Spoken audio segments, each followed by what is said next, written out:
Hi everyone. Today I wanted to go through the different types of passive transport that exist within cells in the body and all organisms. Firstly, let's define what passive transport actually is. Passive transport, in simple terms,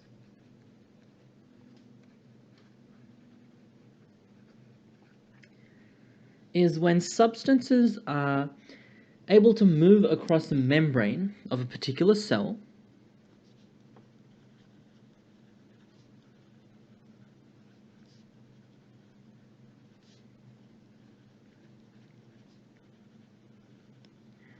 and this movement does not require ATP.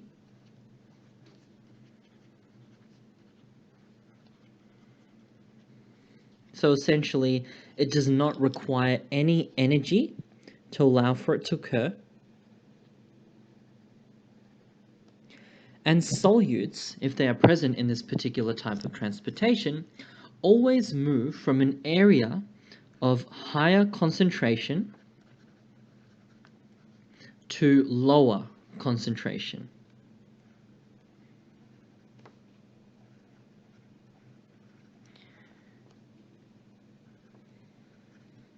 This means that we're essentially moving from a higher concentration gradient to lower.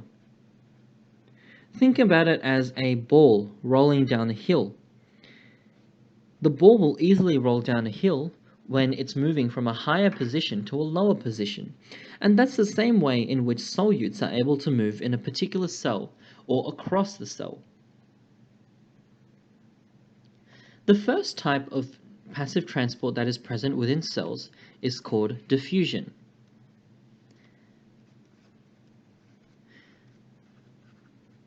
Specifically, there is simple diffusion present.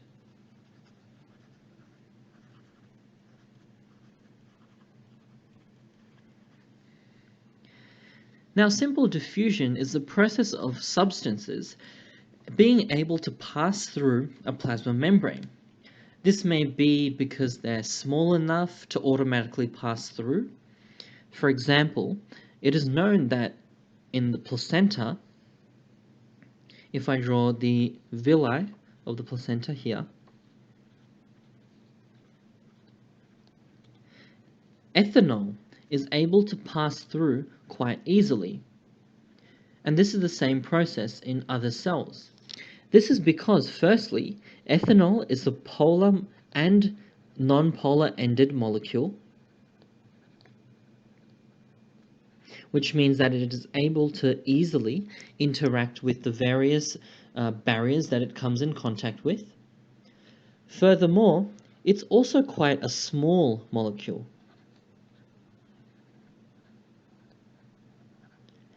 This means that it is able to simply diffuse through a particular membrane.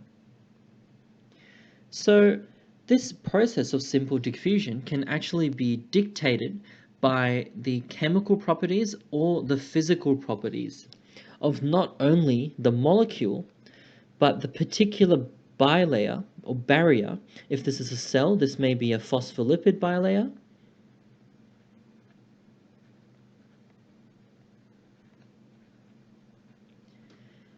So simple diffusion is dependent on both the molecule and the cell.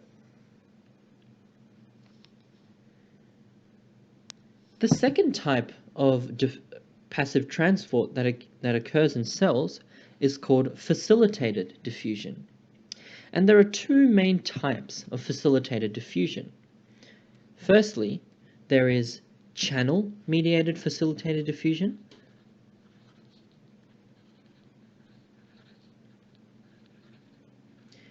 I'll just write facilitated diffusion as FD. And secondly, there is carrier-mediated facilitated diffusion.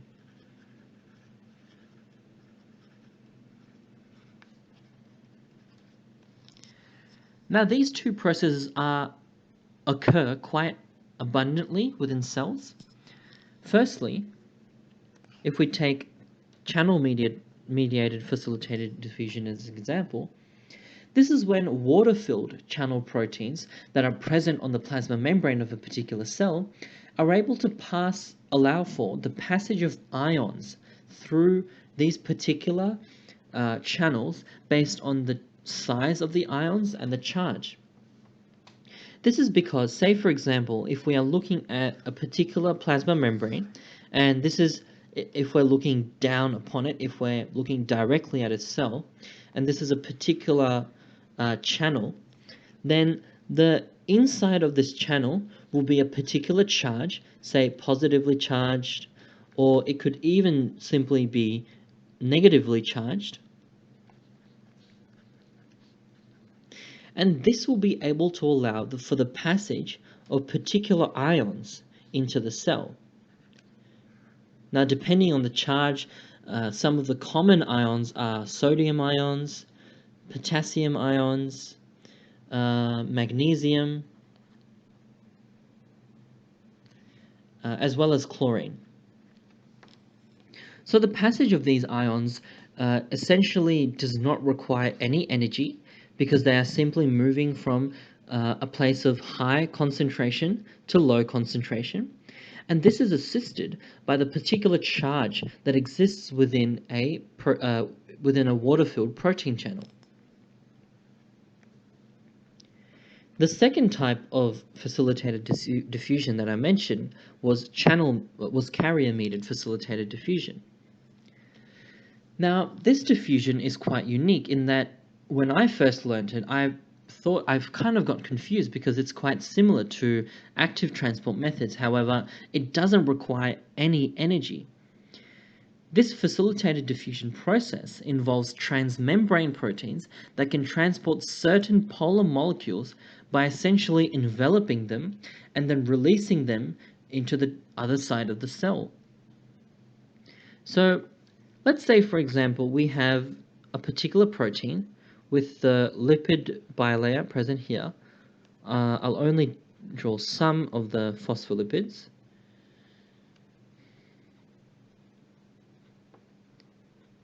So if we have a particular lipid bilayer here,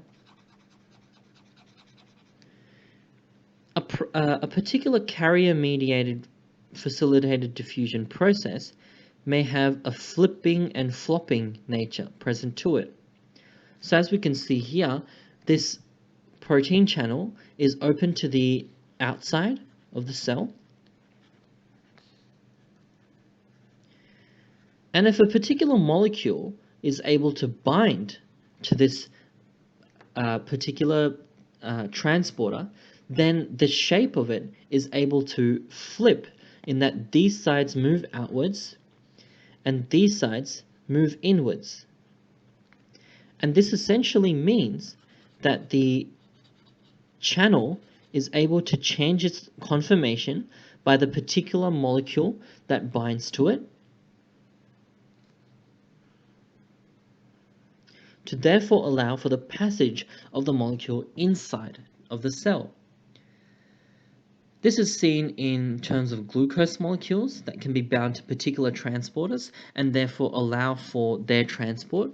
And this is a coupled system in that sodium must also bind to these transporters in order to allow for the process of glucose to pass into or out of a cell. The final type of passive transport that I wanted to go through today are the concepts of osmolarity and tonicity. Osmolarity is essentially the process of water moving from the inside of a cell to the outside of the cell, or vice versa, through its own concentration gradient.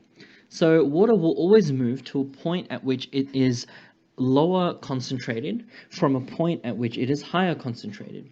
And this process of movement is actually called osmosis. So osmosis can happen in two main mechanisms. Firstly, water can directly move from either the inside of the cell or to the outside of the cell, just through the lipid bilayer. However, we do know that the lipid bilayer is a non-polar membrane. And therefore it's pretty hard for water to actually pass through it because non-polar uh, non-polar molecules do not go quite well with polar molecules, as we know. So instead, water is able to move through the lipid bilayer through a special mechanism called an aquaporin. These aquaporins are quite important for water as they essentially allow for it to pass through unaided and without any particular obstruction.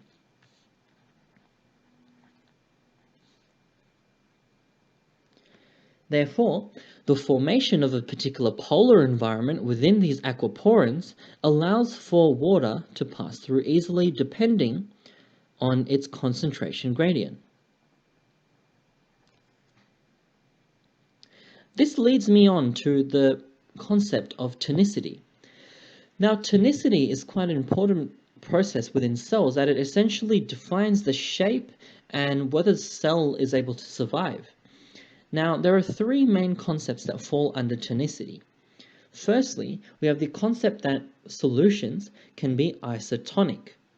Now, you may have heard this word before in particular sports drinks, and isotonic basically means that in a particular cell, let's take a red blood cell or erythrocytes for example, the movement of solutes out of and into the cell is the same. This means that the net movement of solutes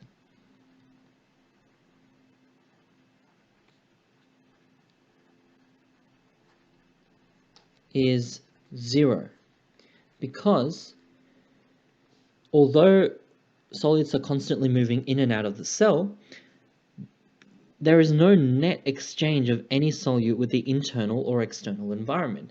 Therefore, the cell is able to keep its proper shape. The final type of, or the second type, sorry, of tonicity that I'd like to go through today is a hypotonic solution. This is essentially when, if we have a red blood cell present once again, water moves into the cell. Now we all know that water always moves from a place of lower concentration of solutes to a higher concentration of solutes. So for example, if the concentration of solutes is lower outside of the cell compared to inside of the cell, then water will attempt to ensure that the concentration of solutes inside and outside of the cell is equal, and therefore will move inwards. This movement of water into the cell will essentially mean that the cell gets larger, as water is taking up more of the space. Although its role is to try and establish an equal solution or equal concentration of solutes inside and outside of the cell, this movement of water actually means that if there is too much, the cell can burst or lyse. This is a very detrimental process, and therefore patients who are admitted to hospital are given isotonic solutions, or depending on their particular state, may even be given hypertonic solutions in order to, or even hypertonic solutions in order to balance out their solute concentrations to not have these detrimental effects. The final type of solution that I would like to go through today is a hypertonic solution. Once again, if we have our red blood cell here, if the concentration of solutes outside of the cell is higher than the concentration inside of the cell, then water will rush out of the cell. This is because, once again, it is moving to a place where the concentration of solutes is higher in order to balance out this concentration. So essentially, the cell will shrink, or what we call crenate.